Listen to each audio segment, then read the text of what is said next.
ఈరోజు దేశంలో సంవిధాన్ బచావో అని చెప్పి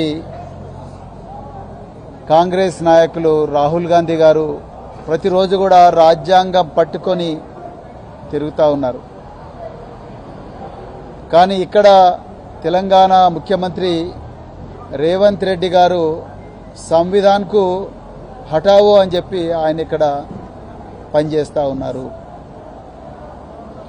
రేపు జరగబోయే యువ సంగ్రామ సదస్సుకు అడుగడుగునా కూడా ఆటంకాలు కల్పిస్తూ ఉన్నారు తెలంగాణలో కాంగ్రెస్ ప్రభుత్వం. తెలంగాణ ప్రజల దురదృష్టం ఈరోజు రాష్ట్ర ముఖ్యమంత్రి, అదేవిధంగా రాష్ట్ర హోంమంత్రి ఇదే రేవంత్ రెడ్డి కావడం. మరి ఒకవైపు రాహుల్ గాంధీ గారు ఆర్టికల్ 19 సంవిధాన్ బచావో అని చెప్పేసి రాజ్యాంగాన్ని పట్టుకొని హక్కులను కాపాడుతా అని చెప్పి ఆయన తిరుగుతూ ఉన్నాడు. ఇక్కడనేమో రేవంత్ రెడ్డి హక్కులను కాలరాస్తా అని తిరుగుతూ ఉన్నాడు. ఇలా రేవంత్ రెడ్డి గారికి కొన్ని ప్రశ్నలు తెలుసుకున్నాం మేము. అయ్యా రేవంత్ రెడ్డి గారు ఎప్పుడన్నా రాజ్యాంగం చదివినరా? మీరు రాజ్యాంగంలో ప్రాథమిక హక్కులు అంటూ ఉంటాయి, చదివినరా? రాజ్యాంగంలో పీఠిక ఎప్పుడన్నా పేపర్ అనే పట్టుకున్నారా మీరు? ఇలా మేము ప్రశ్నిస్తూ ఉన్నాం. రాజ్యాంగంలో ఆర్టికల్ 19 క్లాజ్ 1 సబ్ క్లాజ్ ఏ ఏం చెప్తా ఉన్నాయి?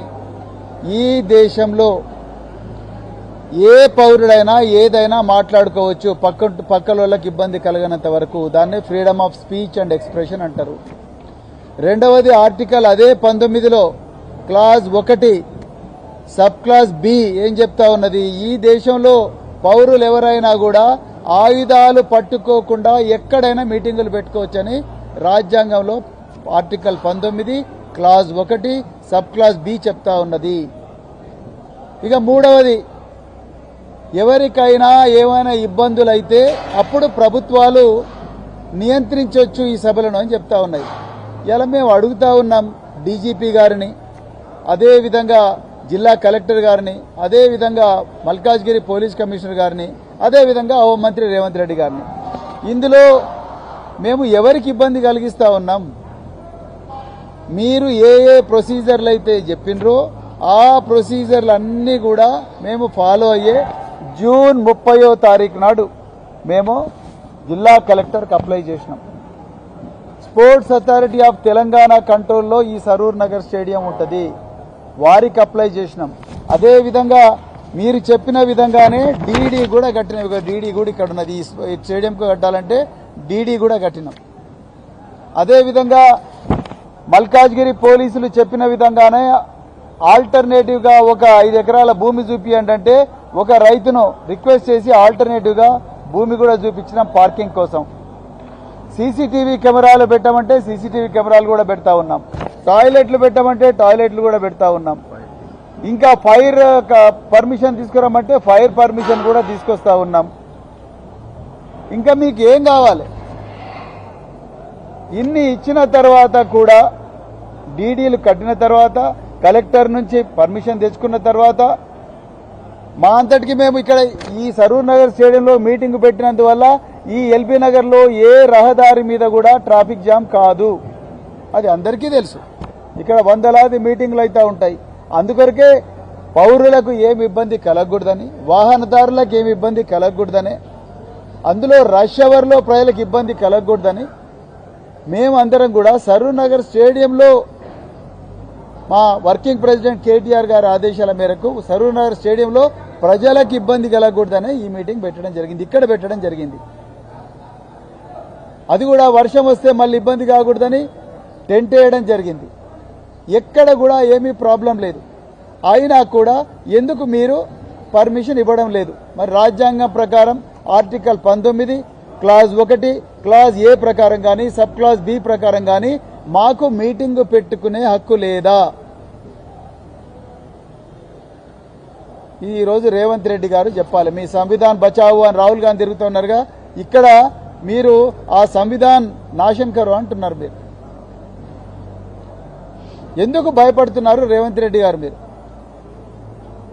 ఆ రోజు బీఆర్ఎస్ ప్రభుత్వం అధికారంలో ఉన్నప్పుడు, బీఆర్ఎస్ పార్టీ అధికారంలో ఉన్నప్పుడు ఇదే సరూర్ నగర్ స్టేడియంలో మీ నాయకురాలు ప్రియాంక వధేరా గారు అదే జూన్ 8వ తారీఖు నాడు మీటింగ్ పెట్టుకుంటే ఒక్క నిమిషంలో ఆనాటి ప్రభుత్వం పర్మిషన్ ఇచ్చింది. ఎన్నో మీటింగులకు ఇక్కడ పర్మిషన్ ఇవ్వడం జరిగింది. నేనప్పుడు బీఎస్పీ అధ్యక్షుడిగా ఉన్న రాష్ట్ర అధ్యక్షుడిగా మాకు కూడా అప్పుడు పర్మిషన్ చాలా ఈజీగా వచ్చింది. అప్పుడు దేవేంద్ర సింగ్ చౌహాన్ రాచకొండ కమిషనర్గా ఉండే ఒక్క రోజులోనే పర్మిషన్ ఇచ్చేసిండు ఆయన. కానీ ఇక్కడ మాత్రం మీరు లాస్ట్ మినిట్ వరకు కూడా ఇబ్బంది పెడతా ఉన్నారు.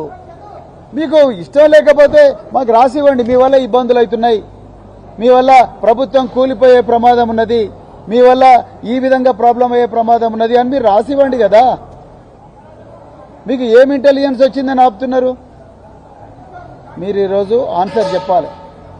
ఇది మా హక్కు, రాజ్యాంగం ఇచ్చిన హక్కు, చట్టం ఇచ్చిన హక్కు. ఏ చట్టంలో కూడా శాంతియుతంగా జరిపే సభలను ఆపుకోమని ఎక్కడ కూడా లేదు.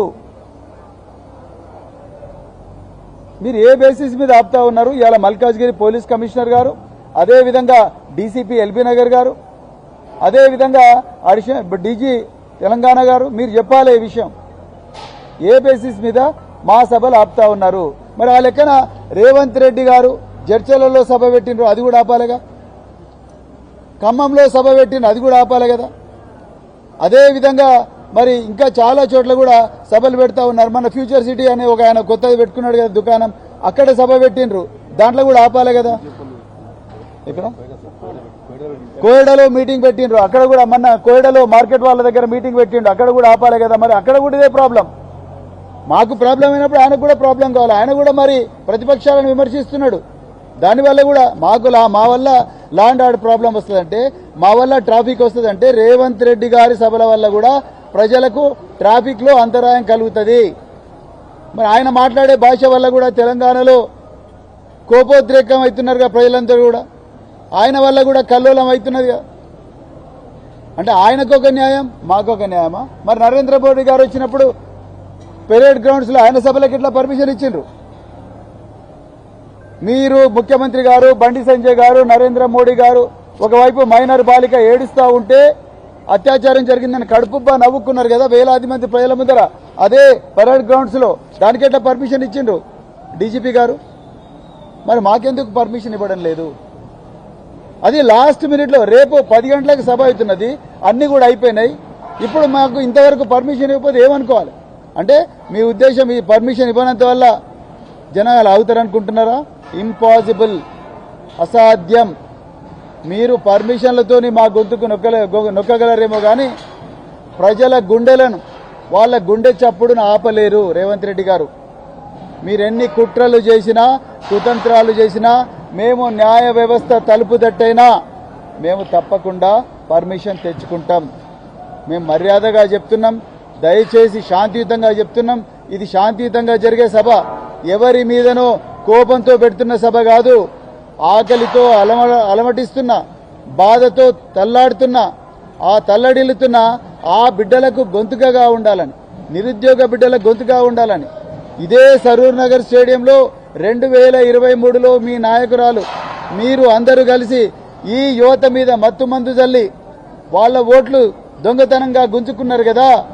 వాళ్ళను మోసం చేసిన వైనాన్ని ప్రజలకు తెలియజెప్పడం కోసం, అది కూడా శాంతియుతంగా తెలియజెప్పడం కోసం మేము ఈ సభ పెట్టుకుంటున్నాం. మీలాగా రక్తప భాష, లేకపోతే జనాలను హింసకు ప్రేరేపించే భాష, క్యారెక్టర్ను వ్యక్తిత్వ హననం చేసే భాష, లేకపోతే భావితరాలు మాట్లాడలేని భాష, ఆ భాష మాట్లాడే సంస్కృతి భారత రాష్ట్ర సమితికి లేదు. అది మీకే ఉన్నది. నిజానికి ఏ సభల కన్నా పర్మిషన్ రిజెక్ట్ చేయాలంటే ఈ తెలంగాణలో అది రేవంత్ రెడ్డి సభలకు మాత్రమే. ఎందుకంటే ఆయన భాష అట్లా ఉంది. లక్షలాది మంది, వేలాది మంది ప్రజలు చూస్తుండగా బుల్డోజర్లు ఎక్కియమంటాడు. వేలాది మంది ప్రజలు చూస్తుండగానే రక్తం తీసి పొలాల్లో చల్లమంటాడు. వేలాది మంది ప్రజలు చూస్తుండగానే, తెలంగాణ ప్రజలు వీక్షిస్తుండగానే పేగులు తీసి మెడకేసుకుంటా అంటాడు, గుడ్లు తీసి గోటీలాడుతా అంటాడు, లాగుల్లో తొండలు అంటారు.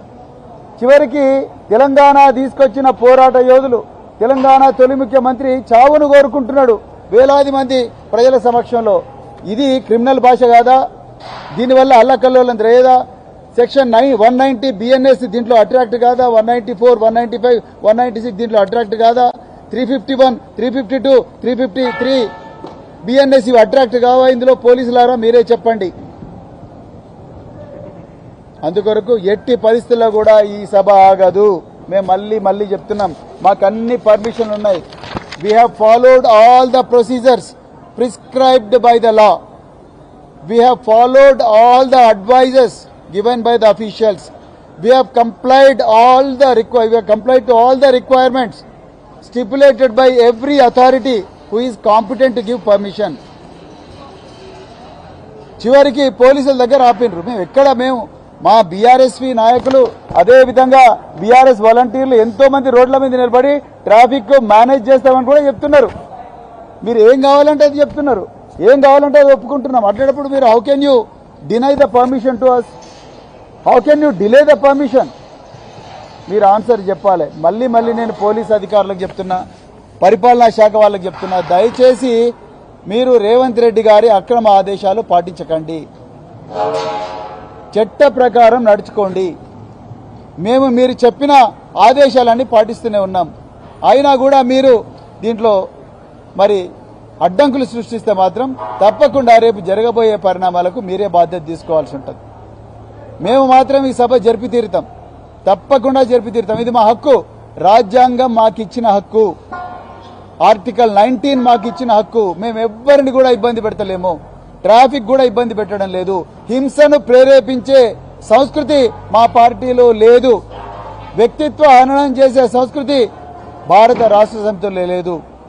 అందువల్ల మా వల్ల ఎలాంటి శాంతి భద్రతల పరిస్థితి తలెత్తదు. అందుకొరకే మళ్ళొకసారి మరి మల్కాజ్గిరి పోలీస్ కమిషనర్ గారికి, ఎల్బీ నగర్ డీసీపీ గారికి, అదేవిధంగా ట్రాఫిక్ డీసీపీ గారికి, చివరికి రాష్ట్ర డీజీపీ గారికి మళ్ళీ మేము రిక్వెస్ట్ చేస్తున్నాం, దయచేసి వెంటనే పర్మిషన్ ఇవ్వండి, అడ్డంకులు సృష్టించకండి. మీరు అడ్డంకులు సృష్టిస్తే దీని ఇంపాక్ట్ తెలంగాణ రాష్ట్రం మీద అంతుంటది. ఆ జరగబోయే పరిణామాలకు మళ్ళీ మీరే బాధ్యులవుతారు.